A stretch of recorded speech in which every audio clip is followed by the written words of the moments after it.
Alaikum. Alaikum salam. How are you doing? Good, alhamdulillah. Thank you for accepting the invitation and come here. Well, thank you for inviting me. You are a converted Muslim. Yes. So when did you become Muslim? আমি ইসলাম গ্রহণ করেছি কয়েক বছর আগে। আর এটা ছিল আসলেই আমার ক্ষেত্রে একটা লম্বা প্রসেস। আমি প্রথমে পড়াশোনা শুরু করেছিলাম, ইসলামের ব্যাপারে আগ্রহী ছিলাম বেশ কয়েক বছর ধরে। আগে অবশ্য এটার ব্যাপারে আমি একটু একটু ইন্টারেস্টেড হলেও এটা নিয়ে খুব বেশি পড়াশোনা করা বা রিসার্চ করা এরকম ধরনের কোনো কিছুই করিনি। আমার যতদূর মনে পড়ে যে কলেজে আমি একজনকে জিজ্ঞাসা করেছিলাম যে তোমার কাছে কি কোরআন আছে, তুমি এটা আমাকে কিছুদিনের জন্য দিতে পারো, আমি কি এটা পড়তে পারি? কিন্তু তারপর থেকে বেশ লম্বা সময় ধরে তার সঙ্গে আমার কোনো সাক্ষাৎ হয়নি, আর সে কারণেই সেটা তখন আমার পড়া হয়ে ওঠেনি। তারপর আসলেই আমি যখন ইউনিভার্সিটিতে এলাম, আমার সাবজেক্ট আসলে ছিল সাউথ এবং সাউথ ইস্ট এশিয়া স্টাডিজ। আর তারপর আমি একটা ছোটোখাটো কোর্স করেছিলাম ইসলামের উপর, যেমন introduction of Islam, Islamic law, এছাড়াও অন্যান্য সব বিষয় ছিল Islam in Indonesia, in Africa and other places. আর তখনই আসলে ইসলামের ব্যাপারে আমি অনেক বেশি পড়াশোনা করতে শুরু করেছিলাম, আর ক্রমশ এটা আমার আগ্রহকে আরও বেশি বাড়িয়ে তুলেছিল। আর এটা ছিল ঠিক একই সময় যখন আমি গডের অনুসন্ধান করছিলাম। কিন্তু আমার ক্ষেত্রে একজন ডাচ হিসাবে সবচেয়ে যুক্তিপূর্ণ যেটা ছিল তা ছিল একটা চার্চে গডের অনুসন্ধান করা। Were you practiced Christian before? Yes, yes. আর তাই আমার ক্ষেত্রে যেটা যুক্তিপূর্ণ ছিল তা হলো গডকে চার্চে অনুসন্ধান করা। এছাড়াও আমি যেটা অনুভব করতাম যে ইসলাম সাংস্কৃতিকভাবে আমাদের থেকে ছিল বহু দূরের এবং ভিন্ন। তাই আমি ভেবেছিলাম আমার ক্ষেত্রে গডের অনুসন্ধান করা যুক্তিপূর্ণ হবে চার্চে। কিন্তু যত বেশি আমি পড়তে লাগলাম ইসলামের ব্যাপারে আর এদিকে চার্চের হিস্ট্রি, আমি আসলে ভাবতে লাগলাম, আসলে আমি কনভিন্সড হলাম ইসলাম হচ্ছে সঠিক শিক্ষা। এখনও আমি খ্রিস্টানদের এবং খ্রিস্টানিটিকে শ্রদ্ধা করি, আর আমি এটাও জানি যে বাইবেলে এমন কিছু বিষয় আছে, আমি বাইবেল অধ্যয়ন করেছি, কিন্তু আমার ক্ষেত্রে এটা ছিল পুরোপুরি রূপে পরিষ্কার যে সত্য ধর্ম হলো ইসলাম। আর হ্যাঁ, আমার গভীর ইচ্ছে ছিল শুধুমাত্র গডের জন্য বাঁচার, আর এ কারণেই আমি অনুসন্ধান করছিলাম। টার্নিং পয়েন্টটা কোথায়? সেই জিনিসটা এমন কি যেটা ঘটেছিল, অথবা আপনি দেখেছিলেন, অথবা আপনি এক্সপিরিয়েন্স করেছিলেন, আর আপনি বুঝতে পারলেন যে হ্যাঁ, এইবার আমাকে সত্যিকার অর্থেই মুসলিম হয়ে যেতে হবে? এটা ছিল আসলেই আমার হাজব্যান্ডের মৃত্যুর পর। আমি ছিলাম একাকী আমার বাচ্চাদের সঙ্গে, আর এটা ছিল খুবই কঠিন সময় যখন আমি আরও বেশি করে সার্চ শুরু করেছিলাম এটার ব্যাপারে। আর যখন আমি আরও সত্যি চাইছিলাম কনভার্ট হতে, কারণ এটা ছিল খুবই খুবই পরিষ্কার মুহূর্ত আমার জন্য যে গডের জন্য বাঁচা খুবই গুরুত্বপূর্ণ। কারণ আমাদের এখানে এই পৃথিবীতে একটা জীবন আছে, কিন্তু তা ক্ষণিক। আর আমি এটা উপলব্ধি করেছিলাম যে কখনো কখনো খারাপ অভিজ্ঞতা আমাদেরকে অনেক বেশি সজাগ করে তোলে এই সত্যের ব্যাপারে, আর এই সত্যটা আমারই জন্য। আপনার পরিবারের রিয়াকশন কী ছিল? আপনার বন্ধু, আপনার পরিচিত সার্কেলের, যেহেতু এরূপটা তারা নিয়মিত দেখেনি, সম্ভবত এটা তাদের জন্য ছিল শকিং, তাই তো? আসলে আমি ধর্ম পরিবর্তন করার পর এ বিষয়টা কোনো মানুষকেই জানিয়েছিলাম না, কারণ এখানে ছিলাম আমি পুরোপুরি একাকী, আমি কোনো মুসলিমকে জানতাম না। তাই এটা ছিল খুবই একাকিত্বের সময় এক কথায়। আর জানেন, আমার মাঝে মাঝে সন্দেহ হতো। আমি ভাবতাম যে কেন আমি সবার থেকে ভিন্ন, কেন আমি নিজেকে ভিন্ন করে নিলাম যা আমি ছিলাম সারা জীবন তার থেকে। কেন আমি জাস্ট সবার সঙ্গে খাপ খাইয়ে নিতে পারি না? এখানে প্রত্যেকেই খ্রিস্টান, কেন আমি তাদের মতো নই? এটা হয়তো আমার জন্য স্বাভাবিক ছিল। আমি স্বতন্ত্র হতে চাইছিলাম না, আর যেহেতু আমি তা চাইছিলাম না, তাই আমি আবারও চার্চে ফিরে গিয়েছিলাম। কিন্তু আমার খুবই খারাপ অনুভূতি হচ্ছিল। আর মূলত এটা ছিল লকডাউনের সময়। আর এ সময় আমি ভেবেছিলাম যে না, আমাকে মুসলিম মানুষ খুঁজে বের করতে হবে আমার আশেপাশে, যারা আমাকে সাহায্য করতে পারে। কিন্তু এ সময় সব কিছুই বন্ধ ছিল, তাই এমন কাউকে খুঁজে পাচ্ছিলাম না যার সঙ্গে আমি যোগাযোগ করতে পারি। তারপর আমি আবারও ভাবছিলাম হয়তো বা এটা আমার খুবই স্টুপিড আইডিয়া, সম্ভবত আমাকে জাস্ট একজন ভালো খ্রিস্টান হতে হবে, তারাও গডে বিশ্বাস করে, ইটস ফাইন। তারপর আমি ছিলাম আমার কাজের জায়গায়, আর এটা ছিল রিফিউজি সেন্টার। আর এটা ছিল প্রথমবার আমার ক্ষেত্রে, এখানে বেশিরভাগ মানুষই ছিল মুসলিম। আর তারপর রমজান এলো, আর আমি ভাবলাম আমিও তো একজন মুসলিম, কেউ জানে না, কিন্তু আমি মুসলিম। আর তখন আর আমি বিষয়টা লুকালাম না। আমি ভাবলাম যে মানুষের জানা প্রয়োজন। যদিও তখনও আমি ভয় পাচ্ছিলাম যে মানুষের প্রতিক্রিয়া কী হবে। কিন্তু এছাড়াও আমি জানতাম যে আমি এ থেকে ফিরতে চাই না। আমি একজন মুসলিম, আর আমি চাই একজন মুসলিম হিসেবে জীবনযাপন করতে। আমি আরও হেডস্কার্ফ পরা শুরু করলাম। কয়েক মাস আগে থেকে আমি হেডস্কার্ফ পরা শুরু করেছি পার্ট টাইম। এখনও পর্যন্ত আমি আমার টাউনে এটা পরতে পারি না, কারণ সেখানে আমি নিরাপত্তা বোধ করি না। কিন্তু গত 3 মাস থেকে আমি এটা পুরোপুরি রূপে পড়া শুরু করে দিয়েছি আমার টাউন, অর্থাৎ আমার হোম টাউনেও। আর তারপর অবশ্যই মানুষ জেনে গিয়েছে। মানুষের প্রতিক্রিয়া খুবই নেগেটিভ। আমি হারিয়েছি বহু মানুষকে। মানুষেরা এটাকে মূলত দেখে নেগেটিভভাবেই। বেশিরভাগ ইসলাম গ্রহণের কাহিনীতে একজন মুসলিম থাকেন, যিনি বা যারা তাদেরকে সাহায্য করে থাকেন, যারা তাদেরকে তাদের এই জার্নিতে সাহায্য করে থাকেন, কোনো না কোনোভাবে তাদেরকে ইসলামের দিকে গাইড করে থাকেন। কিন্তু আপনার ক্ষেত্রে কেউ ছিলেন না, শুধু আপনি আর আপনার আল্লাহ আর কোরআন, তাই তো?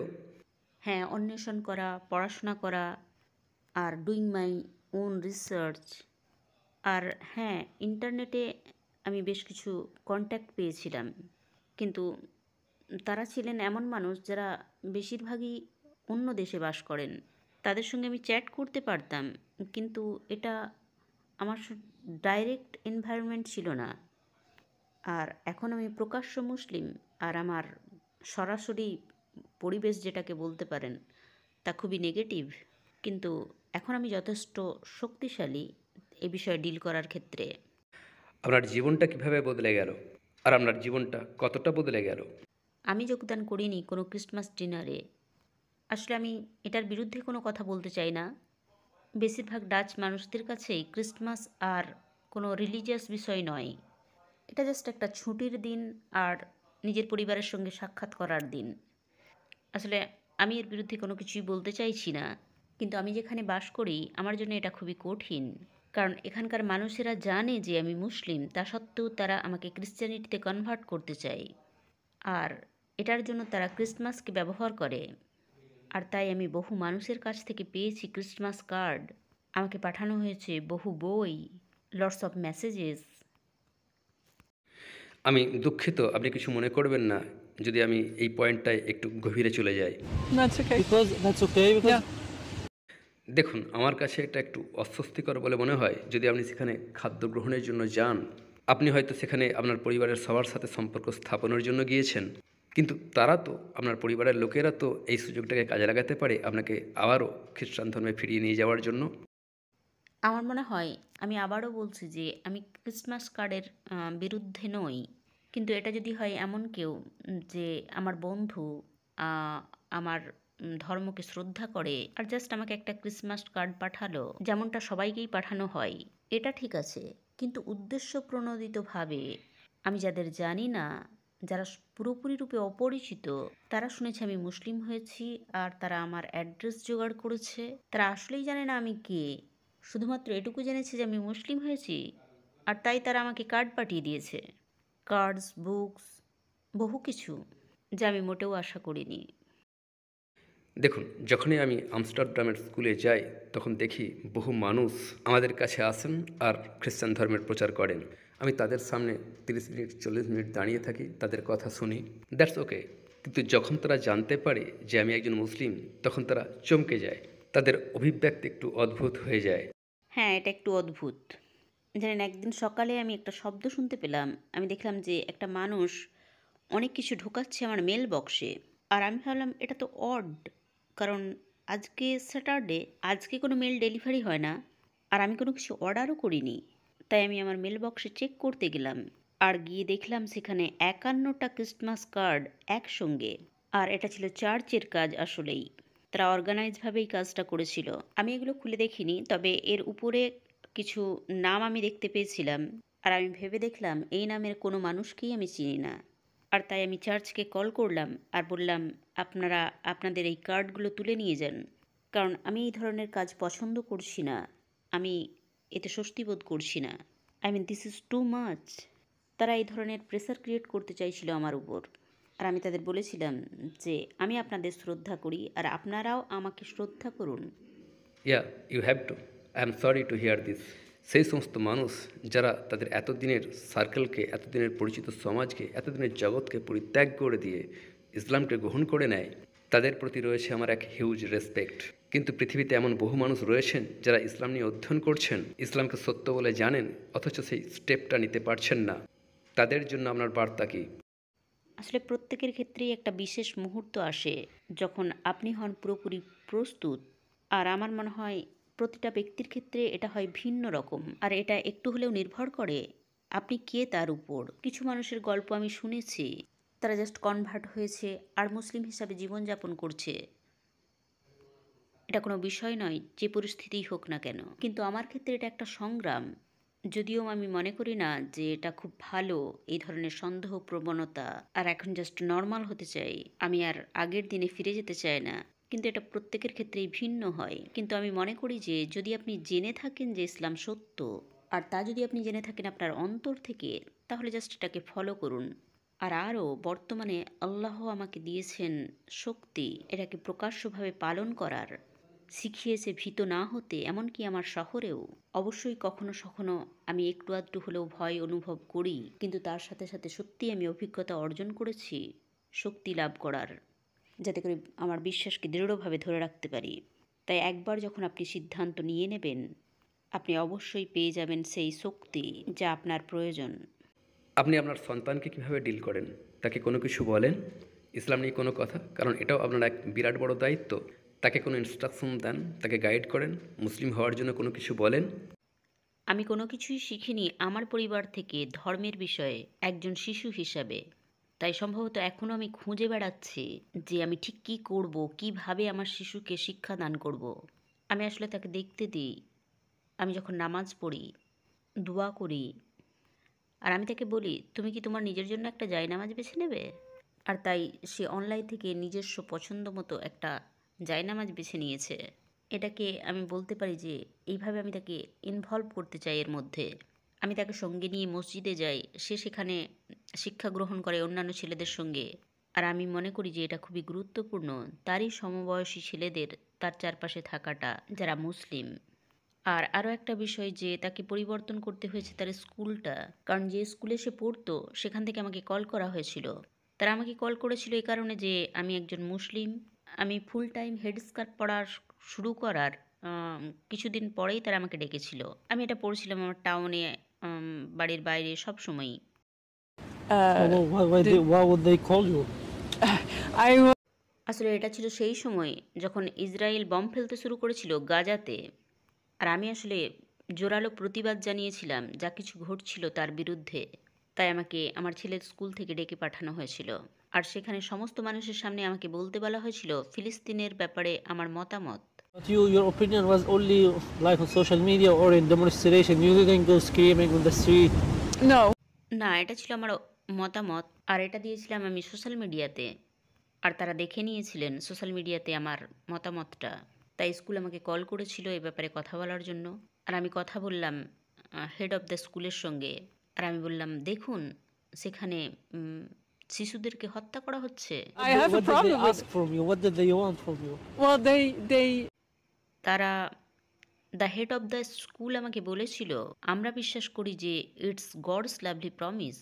তো তারা আমার কাছ থেকে যা চাইছিলেন যে আমি এই কথা বলি ইসরায়েল যা কিছুই করছে ফিলিস্তিনের সঙ্গে তা সবই ঠিক। আর আমি বলেছিলাম আমি এটা করতে পারি না। আর আসলেই আমি শকড হয়েছিলাম যে একটা প্রাইমারি স্কুলের হেড হয়ে কথা বলছে। এটা ছিল বাচ্চাদের বিষয়, কিন্তু তার এতে কোনো কিছু মনেই হচ্ছিল না যে শিশুদের হত্যা করা হচ্ছে। তাদের কাছে যেটা গুরুত্বপূর্ণ ছিল যে তারা যা ভাবছে আমাকেও তাই ভাবতে হবে। And he's still in the same school? no, he's in. না, সে এখন অন্য স্কুলে। তার জন্য আমি অন্য স্কুল খুঁজে বের করেছি। কীভাবে একজন মানুষের মতামতের কারণে তার সন্তানের স্কুল, তার সন্তানের ওপর কোনো ডিসিশন চাপিয়ে দিতে পারে? এই নেদারল্যান্ডস যেখানে এত ফ্রিডম অফ স্পিচ। আসলে এখানে পার্থক্য আছে সিটিজ এবং টাউনসগুলোর মধ্যে। সিটি অর্থাৎ মেট্রো শহরগুলো অনেকটাই ওপেন এই ব্যাপারে, কিন্তু টাউনগুলো, স্মলার টাউনসগুলো, বিশেষ করে আপনি যদি বাস করেন খ্রিশ্চান টাউনে, তারা এই ব্যাপারে মোটেও উদারমনা নয়। আর তারা যেটা চায় যে এখানে প্রত্যেকের হবে একই মতামত। আর সাধারণত এখানকার মানুষেরা যা ভাবে যে তারা স্কুলকে কল করলে স্কুল এ ব্যাপারে আমাকে কল করবে, আর সম্ভবত সেখানে গিয়ে আমাকে বলতে হতো যে সরি, আমার মতামতের জন্য আমি এ ব্যাপারে আর কোনো মতামত দান করব না বা তা শেয়ার করব না। তো এভাবেই আমার উপর প্রেসার ক্রিয়েট করা হচ্ছিল। Why would they do that? Do they have like relations with Israel or something? I They're mean, তারা আসলেই সাইনিস্ট, তারা ওপেনলি সাইনিস্ট, আর তারা খুবই অ্যাক্টিভ সহযোগিতা করার জন্য স্যানিজমকে, promoting স্যানিজম। did the school force you to change your son to another school, or you did it yourself? আমি এটা নিজের থেকেই করেছিলাম, তারা যে সমস্ত কথা আমাকে বলেছিলেন সে কারণে। তবে এটা এক প্রকার আন্ডার প্রেসারও বলতে পারেন। কিন্তু আমার মনে হয় সে এখন অনেক ভালো স্কুলে আছে, আলহামদুলিল্লাহ। আলহামদুলিল্লাহ, এটা আল্লাহর তরফ থেকে একটা সাইন। এখন ফিলিস্তিনের কথা বলি, আপনি কি এখনও ডেমনস্ট্রেশনে যোগ দিতে যান? হ্যাঁ, আমি এখনও যাচ্ছি। আমি আমার ছেলেকেও নিয়ে যাই। আর এটা অবশ্য তার কারণেই, খুব বেশি প্রদর্শনে আমি যেতে পারি না। আসলে তার জন্য এটা একটু বেশিই হয়ে যায়, শিশু তো। আর সে খুবই সেনসিটিভ, চারিদিকে খুবই জোরালো শব্দ হয়, চিৎকার চেঁচামেচি হয়। তবে সে খুবই ইচ্ছে পোষণ করে যাওয়ার জন্য। শেষ প্রদর্শনে যেটাতে আমরা গিয়েছিলাম, আমি তাকে জিজ্ঞাসা করেছিলাম তুমি কি যেতে চাও। আসলে সে খুবই সেনসিটিভ, সে অনেক সময় কান্নাকাটি শুরু করে। তাই আমি তাকে বলেছিলাম ঠিক আছে, তুমি যদি না যেতে চাও তুমি বাড়িতে থাকো। আর সে বলেছিল না মম, আমি যেতে চাই, কারণ ফিলিস্তিনের শিশুদের উপরে এখনও বম মারা হচ্ছে, আর তাই আমি সেখানে যেতে চাই। তো আমি খুব গর্বিত যে সে কথা বলেছিল। আমিও গর্বিত। আসলে প্যালেস্টিনিয়ান কজটা খুবই ইন্টারেস্টিং।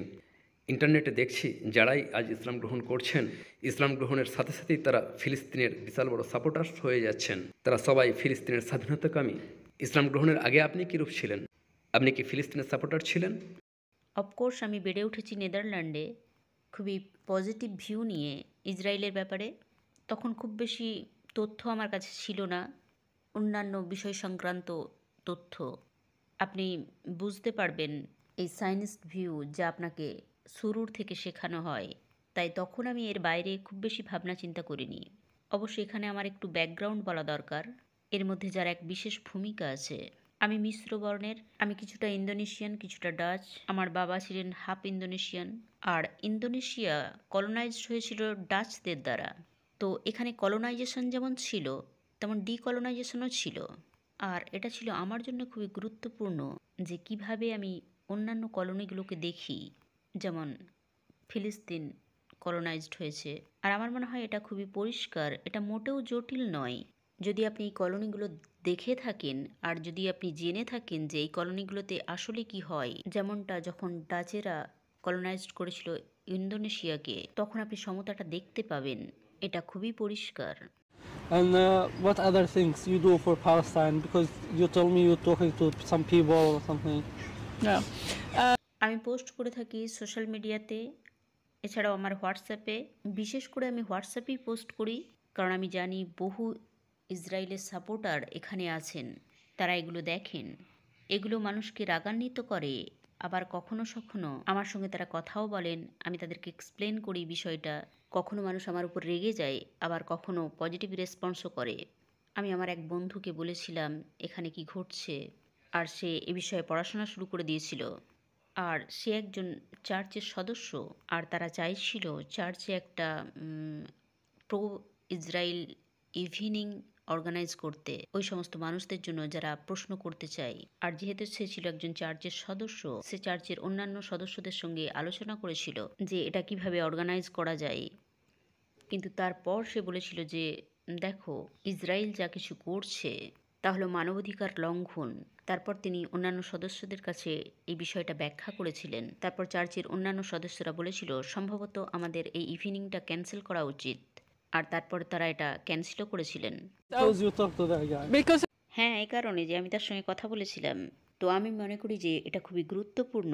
সম্ভবত এক এক সময় আপনি মনে করেন যে আপনার কোনো শক্তি নেই, আপনি তো শুধুমাত্র একজন ব্যক্তি, but slowly The opinion matters. The Yes. word matters. yes, No, one last thing. Of course, you read from the Quran or something. Do you memorize anything from the Quran now that you say in your prayers in your salat? হ্যাঁ, আমি ফাতিহা মুখস্থ করেছি, আরও অন্যান্য সূরা মুখস্থ করার চেষ্টা করছি। sometimes I Do still you have. memorize Al-Fatiha? Yes. If I ask you to Oh, no. recite it, you will No, be? No? no, I That's feel okay. embarrassed about my No, pronunciation. that's okay.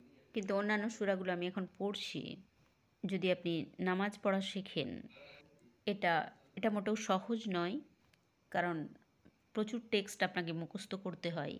কারণ আমার ধারণাই নেই এগুলো ঠিক কিভাবে উচ্চারণ করতে হয়, কী ধরনের সাউন্ড হওয়া উচিত। I know So- it's not easy, but কোরআন মুখস্থ করার থেকেও সবচেয়ে বেশি গুরুত্বপূর্ণ বিষয়টা হলো কোরআনকে বুঝে নেওয়া, আন্ডারস্ট্যান্ড করা, কোরআন নিয়ে গভীরভাবে ভাবনা চিন্তা করা। গাজ্জার এই ঘটনার পর সোশ্যাল মিডিয়ায় আমি দেখেছি ইউরোপ আমেরিকার বহু মানুষকে কোরআন অধ্যয়ন করতে। তারা কোরআনের ট্রান্সলেটেড কপি পড়ছে, তারা বোঝার চেষ্টা করছে মুসলিমদের ইমানের দৃঢ়তার কারণ। তারা নিজেদের মতো করে কোরআনকে ব্যাখ্যা করছে। অনেক ক্ষেত্রে তারা এমন জ্ঞানের দুয়ার খুলে দিচ্ছে যা আমরা বড় মুসলিমরাও জানি না। আমার মতো একজন বড় মুসলিমও তাদের কাছ থেকে অনেক কিছুই শিখছে। এমন কিছু বিষয় রয়েছে যেগুলো আগে আমরা ভাবিনি, সেগুলোকেও তারা তুলে আনছে। didn't focus on before. Yes. অনেক সময় এটা হয়ে থাকে, কারণ যদি কোনো বিষয় আপনার জন্য অত্যন্ত স্বাভাবিক হয়, তখন আপনি এটা নিয়ে আর খুব বেশি ভাবনা চিন্তা করেন না। কিন্তু যদি কেউ এটা নিয়ে কথা বলতে শুরু করে বা এটাকে খুঁজে বের করতে চেষ্টা করে, যেমন এটাকে সবাই বলে যে খুবই স্বস্তিদায়ক, তখন আপনি এটা নিয়ে ভাবেন, ও সত্যি তো, এটা বিশেষ অর্থপূর্ণ। আমার মনে হয় এটা এভাবেই কাজ করে। তখন যেন মানুষ নতুন করে এটাকে আবারও খুঁজে পায়। অবশ্যই আমার কাছে কোরআন আছে, তারপর আছে এর ব্যাখ্যা, তারপর এটাকে কিভাবে উচ্চারণ করতে হয়, আরও এই ব্যাখ্যাও আছে যে আসলে এখানে কি বলা হয়েছে। কারণ আমি আরবি পড়তে জানি না, আমি চেষ্টা করছি, তবে আমি আরবি পড়তে পারি না। Letters in Arabic, alif, ba, ta.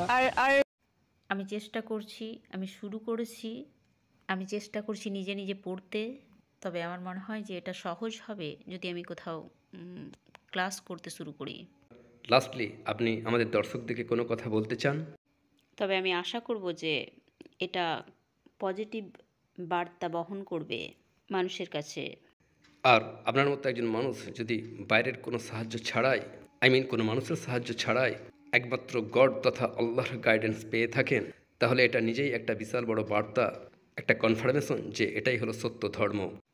তো আমি আশা করব যে এটা মানুষকে আরও বেশি সজাগ করবে, কারণ তারা জানেন যে তাদের কি আছে। কারণ অনেক সময় আমরা বুঝতে পারি না যে আমাদের কি আছে, কারণ মুসলিমদের জন্য এটা খুবই কমন এবং নর্মাল। কিন্তু তারা জানুক যে তাদের কাছে ইসলাম আছে। এছাড়াও যখন আমরা কথা বলছিলাম ফিলিস্তিন নিয়ে, এটা উপলব্ধি করা যে আপনি হতে পারেন একজন মানুষ, এমনকি যদি আপনার একাকীও মনে হয়, কিন্তু এই একজন ব্যক্তিরও তথ্য শেয়ার করা আনতে পারে বড় পরিবর্তন। কারণ মানুষ আপনার কথা শুনবে, হতে পারে তারা অন্য মানুষের কাছে এটা পৌঁছে দেবে। তাই কখনোই আশাহত হবেন না, গিভ আপ করবেন না। Lastly, this Palestinian Kufia, someone yesterday, a Palestinian guy, he was walking from far and came to me. He said, if someone deserves this, it's gonna be you because of your content, what you do and something. But even if it's so special, I want also to gift it to you. Oh, that's so kind. Yeah, this Are you Kufia, sure? I don't think it's very good.